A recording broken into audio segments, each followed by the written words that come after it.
Fotografada em Ipanema, na zona sul do Rio de Janeiro, a campanha da rede italiana de roupas Relish causou polêmica. As fotos veiculadas em outdoors nas cidades de Nápoles, Bolonha e Milão mostram duas mulheres sendo revistadas por policiais militares. Não bastasse a agressividade da abordagem, as imagens também têm conotação sexual.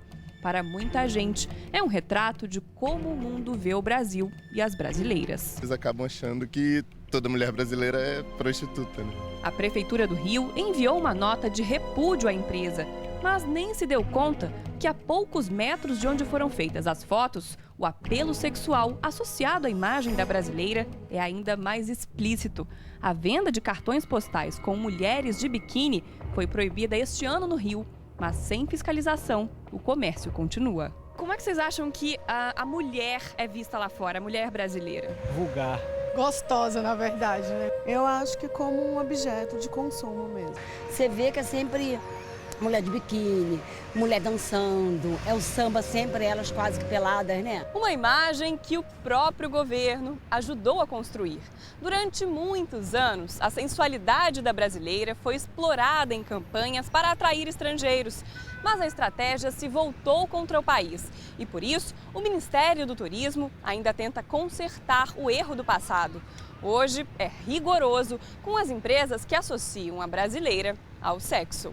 Ano passado, a Embratur, empresa brasileira de turismo, acusou a editora que publica esta revista de ofensa às mulheres. O Rio for Parias, ou Rio para Festeiros, é um guia de turismo escrito em inglês pelo brasileiro Cristiano Nogueira.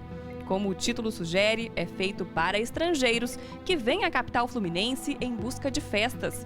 Com uma linguagem informal, o autor classifica as brasileiras em 4 tipos e explica ao leitor a melhor forma de abordá-las. Neste artigo, este professor da PUC chama o guia de uma grande piada de mau gosto. Se coloca que a única interação possível que um estrangeiro pode ter com um ente feminino na cidade do Rio de Janeiro é o sexo, isso pode ofender muito. A Embratur recorreu à Procuradoria Regional Federal e o caso chegou à Justiça. Ele faz uma descrição dessas mulheres, né, dessas 4 categorias de mulheres, né, e ensina como se aproximar, se deve beijar logo, se aquela categoria ela está suscetível a ir logo ao motel.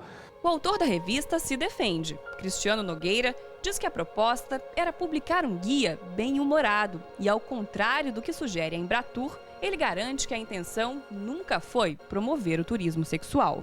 A ideia foi fazer o quê? Fazer um capítulo explicando essas diferenças culturais para, evitar problemas e, segundo, para você poder conhecer um brasileiro, né, ter um relacionamento com um brasileiro não pago.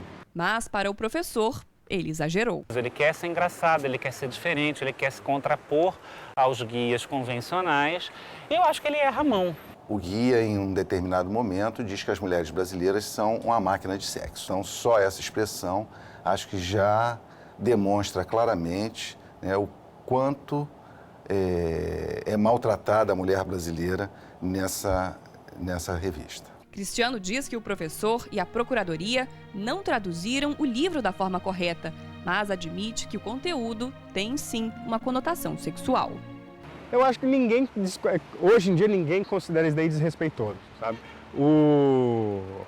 Ser chamado de bom de cama, tanto homem, antes era só os homens que adoravam esse título, né? Mas hoje em dia as popozudas se chamam de popozuda. A desembargadora que analisou o processo foi taxativa. Para ela, mais que um insulto, o livro rebaixa a mulher brasileira.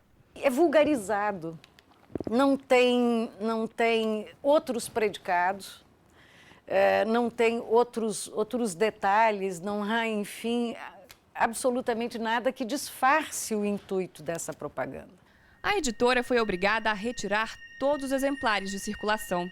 Para Cristiano, a Embratur poderia ter resolvido o caso longe dos tribunais.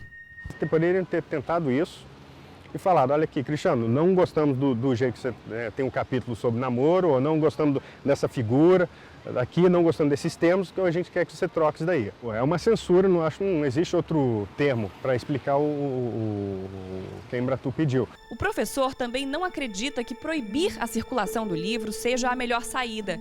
Leonardo Nami lembra que a editora publicou um conceito que o próprio brasileiro ajuda a disseminar.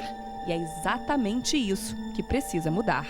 Proibir remonta a um autoritarismo que nunca deu certo. E a gente tem que parar de ficar ofendido dessa maneira, pelo menos, quando uma representação incomoda e parar para pensar qual é a nossa contribuição para que essas representações permaneçam. Mas para a justiça, num caso como esse, é punindo que se educa.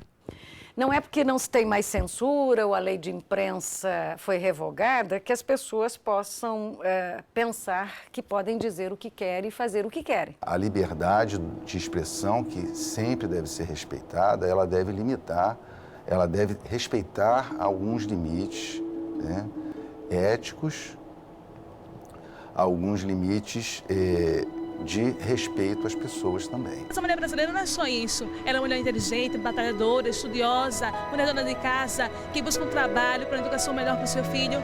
É um conhecimento como um todo, não só corpo, mas conhecimento também.